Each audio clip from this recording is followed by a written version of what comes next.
فيك وربنا يحفظك وربنا يحفظ مصر الحبيبة ويجعلها بلد الأمن والأمان ويحفظ جميع الشعوب العربية والإسلامية إن شاء الله يا نادية. امين يا رب العالمين. اتفضلي. في بس حلمين صغيرين لاختي. تأمري أمر. اتفضلي. الله يخليك. اختي حلمت ان في فار دخل من الشباك. تمام. وبعدين فتحت الباب وطردته. ده الحلم الاولاني حضرتك. ربنا أبعد وسيبعد عنها بلاء ونكد وهم وغم وضيق وأشياء كثيرة جدا في الحياة يا نادية. الحمد لله. والله أعلم. وبعدين اختي بقى هي برضه حلمت ان اختي الثانيه كانت معاها وكانوا قاعدين في مكتب. تمام. وبعدين اختي قالت يا رب سهلها. فالموظف كان في ايده ختم وراح ختم على الورقه كده جامد، يعني خبط الختم جامد قوي وقال عشان يكون باين. تمام. وبعدين شافت عمر وسلمى، احنا نعرفهم دول جيراننا، وانتهى الحلم حضرتك على كده واشكرك. اسمعينا من التلفزيون يا نادية. كلمة ربنا يسهلها ده يدل على تيسير الأمور من رب العالمين. الأمور هتكون ميسرة في الأيام القادمة. موضوع الختم ده يدل إن ربنا سيقضي لها أمر من الأمور هي تريده وتتمناه، في أمر معين هي طلباه وعاوزاه ونفسها فيه، الله جل وعلا سيحققه وسيعطيه للأخت والله أعلم. معنا مين؟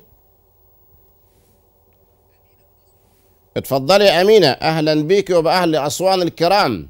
السلام عليكم. وعليكم السلام ورحمة الله وبركاته يا أمينة. كل عام وانتم بخير والأمة الإسلامية جميعا بخير إن شاء الله. وانتم صحة وسلامة يا أمينة. ومصر وجيش مصر وشرطة مصر اللهم امين وعافية يا رب ان يا شاء رب الله. اللهم احفظ البلاد من الوباء ومن الامراض ومن الاعداء والحاقدين والحاسدين والمكر والخديعة. امين يا رب العالمين. اتفضلي. شفت يا شيخ ابراهيم من فترة بسيطة كده ان انا قاعدة في بيتي. نعم. وبصيت لقيت مية البحر زي كأني موج داخل عليا من الشارع، يعني من البحر. تمام. انا بيتي قريب من النيل. قال داخله الميه عندي ميه كثيره، فانا بصيت قلت دي تنفع في الصيف، طب وفي الشتاء هعمل فيها ايه؟ تمام. بس وصحيت على كده منه. اسمعينا من التلفزيون يا امينه. ده يدل ان ربنا هيبشرك بالخير، وربنا سيبشرك بشرى طيبه جميله عظيمه جدا يا امينه. اتصال امينه عجبني، واتصال نادية عجبني، لأني أنا وأعوذ بالله من كلمة أنا أعشق البلاد وتراب البلاد وأحب كل من يحب البلاد والعباد.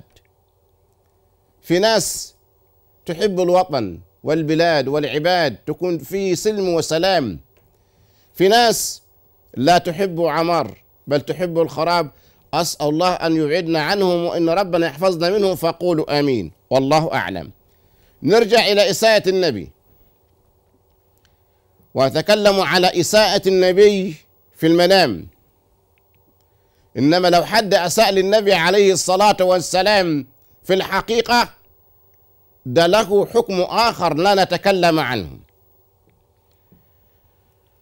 ولكن لو في الحقيقة، يا ريت تركز معايا في الكلمتين دول، لو في الحقيقة واحد من الناس أساء للنبي عليه الصلاة والسلام، ماذا نفعل؟ كيف تدافع عن رسول الله؟ كيفية المدافع عن النبي تكون ازاي؟ تعمل ايه؟ هل شخص معين تكلم عن النبي عليه الصلاة والسلام كلام لا يجوز في شريعة الإسلام ونرفض بشدة أي إنسان يسيء للنبي؟ هل يجوز أن أنا أرسم له صورة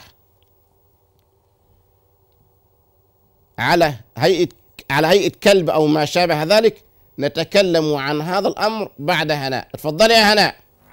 السلام عليكم يا شيخ. وعليكم السلام ورحمة الله وبركاته يا هناء.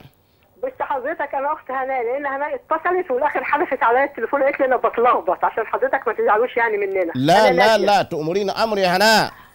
الله يخليك. أنا نادية وهناء هي اللي اتصلت وحدثت عليا التليفون، والله يا شيخ قالت لي أنا بتلخبط. ده شيء أنا هحكي أحلام يا هناء. ايوه. شيء يشرفني ويسعدني تكلمينا انت وندى في اي وقت من الاوقات، على مالك وبراحتك، والخط معاكي مفتوح. الله يخليك الله يخليك يا شيخ. اتفضلي.